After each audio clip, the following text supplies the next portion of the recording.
The lagoons were slain, and the universe was formed. The powers that be once again fought for dominion, as King Atlantean and the Atlanteans decided to sit back and relax. The People faction were fighting the Albinos to the east of the issue, and the Constitution and SAS were still fighting, the Kellys fighting, and Siegfried Synergen had a loose alliance with the composition and all these things. Then about a certain Bashaw person had arrived, a certain dancer named Betty, and was young and spunky, and Alexis Ann took notice of her and decided, hey, you need to join us. And she's very powerful with her spinner weapon. And she decided, hey, we should attack the Conversive and his forces and wipe them out. Very well dancers seemed to unite the Bashaw, the Composition, and Siegfried Synergen's forces to eradicate the Conversive. But John Bidwell saw through all this pettiness and see that them fighting each other would only serve the needs of the Atlanteans. And he decided, hey, he went to save Conversive, prevented that fight from happening. And then John Bidwell made truce with his built-on counterparts, but Sean those had returned, who were well aware of the layout of planet Atlantis all too well, and the albino would be used to, band together to destroy the Atlanteans, as the albino did eons ago. After all this such time, Conversive volunteered his forces to be in the front line to overcome the giant wave, and break through the front lines. During the time, Baha was in the ship with Mr. Cash, started second thoughts of the Atlanteans and decided to join the Allied forces. And he turned his back on Mr. Cash. Mr. Cash escaped to the escape pod, and Baha used the ship, rammed the ship down. The transforming Attilian, who was a big giant wave, who's going to drown the entire Allied forces that were coming.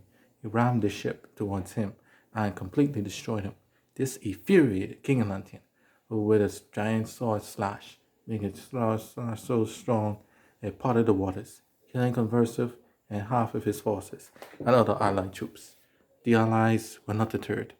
The albino combined into albino pride and fight on the Atlanteans, and everyone was fighting too. And Mr. Cash's ship crash landed near the Siegfried Synergy camp. As Siegfried Synergy said, remember, Mr. Cash, I told you in that planet, betraying me is death, and I will have your head. O'Farrell? And O'Farrell would cut up a thorn and cracked his head, and Mr. Cash met his much needed end. At war's end, the Atlanteans were defeated, the Albino sacrificed themselves, the the com- no, the conversive side was on, and those powers that were left continued to fight one another. At war's end, and many betrayals and battles happened, and the Synergy defeated the composition. The Bashar, at this time, Mappa died in initial battle with the Atlantean, leaving and Alexis to lead along with Top Deal, Bashar Magazine, defeating Sussel and taking us out. And John Pipple was defeated by Bashar.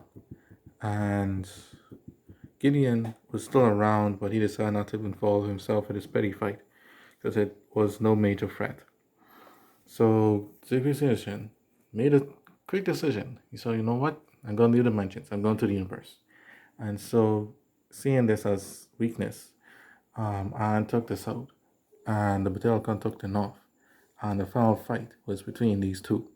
Unknowns to them, Buckstar and Gaba were taking their forces along with Susanna to attack the Tigran forces and other small forces in the universe, and fighting the stars and fighting with androids and robots to subsequently take over the universe. And once they defeated them, Siegfried's engine did a cowardly thing and turned the dimensions into a prison. As the result between the Ashura and The Battalion reaching a conclusion as Cavasso knocked the sword out of Bashar's hand and had his blade near Bashar's neck. Before Bashar declared victory, he seriously turned the dimensions into prison, and he launched a big screamed across the dimensions, declaring that he was the emperor, that this place is now a prison, and now you lose to my strategy, what I planned all along to do. As from then, Anne and Alexis had a hatred for Siegfried's engine, and the two forces learned to cooperate and work together and live together, because they were now trapped. Seeing as Siegfried's engine had won the universe, Gideon had to stop him, for he was evil. A strange demonic force was approaching all over Siegfried's engine, and so Capri had a new warrior friend Gideon had a new warrior friend named Capri, who was a warrior that was screwed over by the Siegfried's engine invasion of the universe. And the two decided to work together to defeat Siegfried's engine, who was attacking the tripod people, who are the last resistance in the universe. The tripod people decide, hey, you know what? We will act as a decoy to distract them while you go and attack the castle. And so Buckstar sent his clones and Elvira, to the city to attack them, while Gideon and Capri decided to go to the castle, defeat the many officers, and get past the troops. Then O'Farrell got word that it was all a trap, that the tripod people were nothing and King Leo were nothing more than a distraction. So she got on a ship with the real Starbuck and raced back to the castle as soon as possible.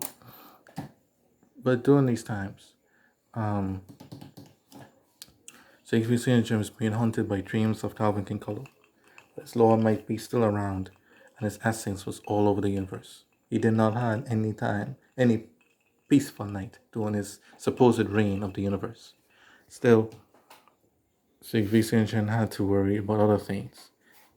Capri and Gideon were approaching, but the fighting was so strong, and fighting the powerful demons and powerful people like Susanna and the wife of Siegfried Gaba and Starbuck with his, gun spear was super strong.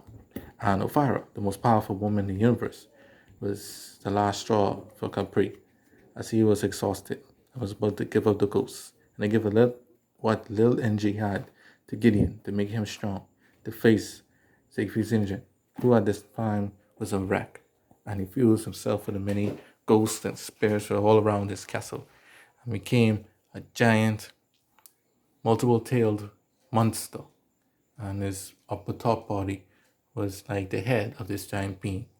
At some time of end time antichrist type being, Gideon took out his sword and he prayed, knowing that this would be the fight of his life. And after a fierce fight with this monster, he slain the beast. Siegfried Sinjin was dead, and after such time, Gideon took out the castle and said, at last, peace returned to the universe. But he heard laughter. Calvin Kincollo had returned. Betty, the mysterious Bashar, back in the dimensions, had slayed Anne Alexis and betrayed the Bashar to side with the Batelocon. Betty was the secret daughter of Calvin Kincollo, and Batelocon found themselves servitude of Kincollo once again, but completely powerless to do anything about it because it was the Kincollo that spared their lives. And Calvin Kincollo re-established himself in the issue. Fearing that the Kincollo would reign terror could begin again, Gideon took the tripod people and whatever extra troops he could muster from the universe to try, fight, and defeat this Kincollo. At the end of the day, the battle was over. However, Gideon would succumb to his injuries. But his time in the universe was up. Calvin Kincollo, despite being defeated, said, "We'll be one, an ascendant of the planet, a new generation of Kincollo that will indeed bring an end to all this fighting and the end of this universe as you know it."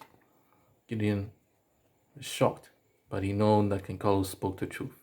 So in order to ensure that this Kincollo would bring peace and walk a righteous path, he instructed a new Capri Jr., was also named Capri, Capri's son, to go to find this warrior in Giancarlo, his future leader, and lead them to the path of righteousness, and to ensure that they lead the universe in peace and not in war.